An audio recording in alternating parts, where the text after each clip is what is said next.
સદારામ બાપાના દર્શન કરવા અનેક મહાન વિભૂતિ ટોટાણા આવી ગયા છે, જેમાં ભારત દેશના યશસ્વી વડાપ્રધાન અને એ સમયના ગુજરાતના મુખ્યમંત્રી આદરણીય નરેન્દ્ર મોદી સાહેબ અવારનવાર સદારામ બાપાના દર્શન કરવા. ભારતીય રાષ્ટ્રીય કોંગ્રેસના રાષ્ટ્રીય નેતા રાહુલ ગાંધી બાપાના દર્શને આવી ચૂક્યા છે.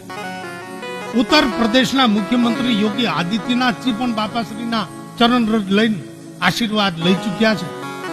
ગુજરાત રાજ્ય કોંગ્રેસ પક્ષના અધ્યક્ષ જગદીશભાઈ ઠાકોર અવારનવાર બાપુશ્રીના દર્શને આવતા હતા.